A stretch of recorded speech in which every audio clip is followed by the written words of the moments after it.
Hello मित्रों, इस YouTube channel में आपका बहुत बहुत स्वागत है। यूपी टेट परीक्षा 2026 के लिए CDP के महत्वपूर्ण प्रश्न और बिंदु जो मेरे नोट से हैं। विकास कभी समाप्त होने वाली प्रक्रिया, कभी ना समाप्त होने वाली प्रक्रिया है, ना आएगा इसमें। ये निरंतरता का सिद्धांत कहता है कि विकास लगातार चलने वाली क्रिया है, यानी ये गर्भ से लेकर मृत्यु तक चलने वाली प्रक्रिया है। 86वें संविधान संशोधन द्वारा शिक्षा को मूल अधिकार बना दिया गया है। यह 12 दिसंबर 2002 में हुआ था। इसके अंतर्गत 6 से 14 वर्ष तक के बच्चों को निःशुल्क शिक्षा प्रदान करना सरकार का कर्तव्य है और यह मूल अधिकार बन गया है। अवप्रेरणा के मूल प्रवृत्ति के सिद्धांत के प्रतिपादक अब्राहम मैस्लो थे। बहुविमात्मक प्रज्ञा या बहुबुद्धि सिद्धांत दिया था गार्डनर ने, A.G. गार्डनर। उद्दीपक अनुक्रिया सिद्धांत दिया था थॉर्नडाइक ने। शास्त्रीय अनुबंधन सिद्धांत दिया पावलाव ने। क्रिया प्रसूत अनुबंध सिद्धांत, जिसको पुनर्वलन का सिद्धांत भी कहते हैं, स्किनर ने दिया था। सूझ का सिद्धांत गेस्टाल्टवादियों ने दिया था, जिसमें कोलर शामिल है। ब्रूनर का संज्ञानात्मक विकास सिद्धांत सक्रिय रूप से खोज करके सीखने पर ध्यान देता है। इसके 3 चरण हैं। क्रियात्मक अवस्था इनएक्टिव मोड ऑफ 0 से 18 माह तक होती है ये। दृश्य प्रतिमा अवस्था आइकॉनिक मोड 18 महीने से 6 वर्ष तक होती है। सांकेतिक अवस्था सिंबॉलिक मोड 7 वर्ष से वयस्कता तक होती है। सर्पिल पाठ्यक्रम स्पाइरल करिकुलम की अवधारणा भी ब्रूनर ने दी थी। मॉरिसन ने बोध स्तर के 5 पद बताए हैं। खोज या अन्वेषण, एक्सप्लोरेशन, प्रस्तुतिकरण, प्रेजेंटेशन, आत्मीकरण, एस्माइलेशन, संगठन, ऑर्गेनाइजेशन। Number 5 अव्यक्तीकरण, expression. चिंतन स्तर का जनक हंट था। कौन था? हंट था। अधिगम के वक्र कितने प्रकार के होते हैं? तो अधिगम के वक्र मिश्रित वक्र होता है, नतोदर होता है, कनकेव और उन्नतोदर उत्तल कॉन्वेक्स होता है और सरल रेखी होता है, स्ट्रेट लंबवत नहीं होता। कंडीशन ऑफ लर्निंग पुस्तक R.M. गैनी ने लिखी है। माइक्रो टीचिंग सूक्ष्म शिक्षण का समय 36 मिनट का होता है भारतीय प्रतिमान के अनुसार। सूक्ष्म शिक्षण में पुनः पाठ योजना का समय 12 मिनट होता है। व्यवहार के कारण व्यवहार में परिवर्तन ही अधिगम है। गिलफोर्ड के अनुसार व्यवहार के कारण व्यवहार में होने वाला परिवर्तन अधिगम कहलाता है। क्लाउड पिक्चर परीक्षण व्यक्तित्व के मापन के लिए विलियम स्टर्न ने दिया था। शारीरिक विकास को प्रभावित करने वाले कारक हैं वातावरण, वंशानुक्रम, खेल तथा व्यायाम। बुद्धि को मापने का सूत्र है मेंटल एज बट्टे क्रोनिकल एज गुणा 100। ये टर्मन ने दिया था। विचारात्मक चिंतन की चर्चा जॉन डीवी ने की है। रिफ्लेक्टिव थिंकिंग रॉस के अनुसार चिंतन मानसिक क्रिया का ज्ञानात्मक पहलू है। रोसा इंक ब्लाट टेस्ट व्यक्तित्व के मापन के लिए किया जाता है। हरमन रोसा ने 1921 में इसको दिया था। प्रमुख गेस्टाल्टवादी हैं कोलर, कोप्पा, वर्दीमर। सूझ का सिद्धांत इनसे संबंध रखता है। कोलर ने सूझ का सिद्धांत दिया था, जिसने वनमानस पर प्रैक्टिकल प्रयोग किए थे। मैकडूगल ने 14 मूल प्रवृत्तियाँ बताई हैं, जिनमें से प्रत्येक से एक संवेग जुड़ा होता है। वुडवर्थ के अनुसार मूल प्रवृत्ति कार्य करने के बिना सीखा हुआ स्वरूप है। पूर्व अनुभव के आधार पर संवेदना को अर्थ प्रदान करना प्रत्यक्ष ज्ञान परसेप्शन कहलाता है। एनिमल इंटेलिजेंस पुस्तक थॉर्नडाइक ने लिखी है। पुनर्वन की सूची स्किनर ने दी है। सार्वभौमिकता का नियम गेस्टाल्टवादियों ने दिया है। अनुकूलन प्याजे से संबंधित है।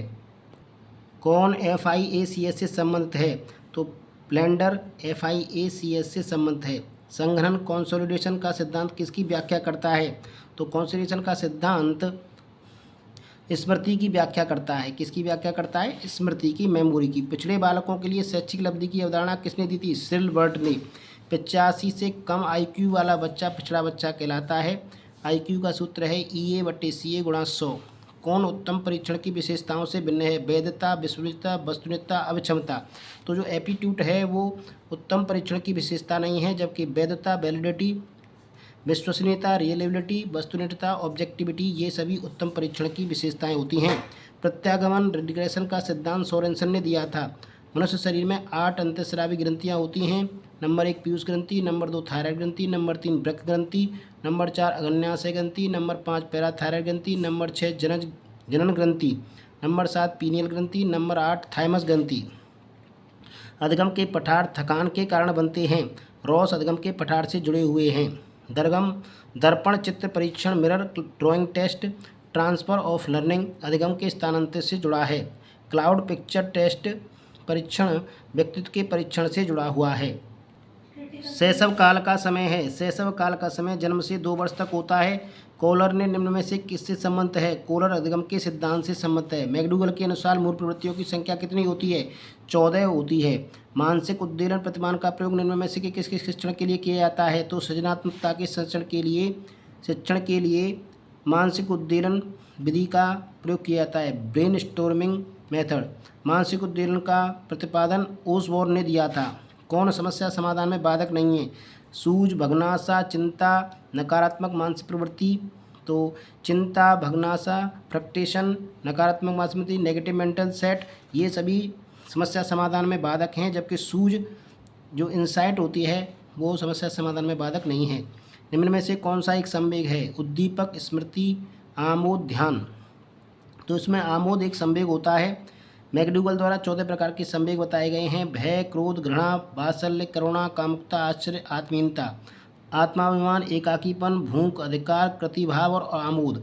तो ये हैं 14 संवेग।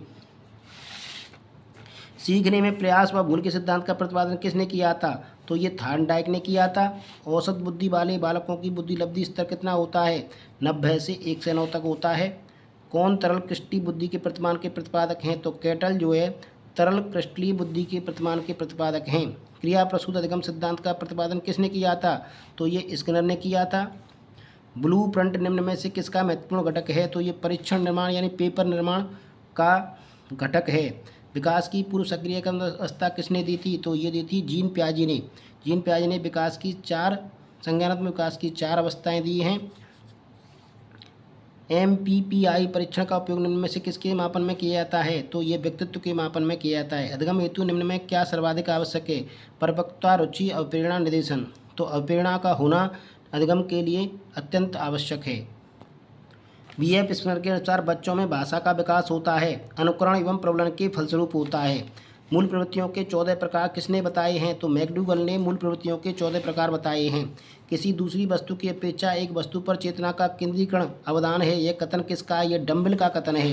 किसका नाम सृजन शास्त्र के पिता से जुड़ा है? तो गॉल्टन का नाम सृजन शास्त्र के पिता से जुड़ा है। 12 वर्ष से 16 वर्ष के बालकों हेतु हिंदी में डॉक्टर S जलोटा ने कौन सा परीक्षण प्रतिपादित किया? तो साधारण मानसिक योग्यता परीक्षण S जलोटा ने प्रतिपादित किया था। बुद्धि के द्विकारक सिद्धांत का प्रतिपादन किसने किया था? स्पीयरमैन ने। पूर्व अनुभव के आधार पर संवेदना को अर्थ प्रदान करना क्या कहलाता है? प्रत्यक्षीकरण, परसेप्शन कहलाता है। विकास के परिणाम स्वरूप नवीन विशेषताएं और नवीन योग्यताएं प्रकट होती हैं। यह कथन किसका है?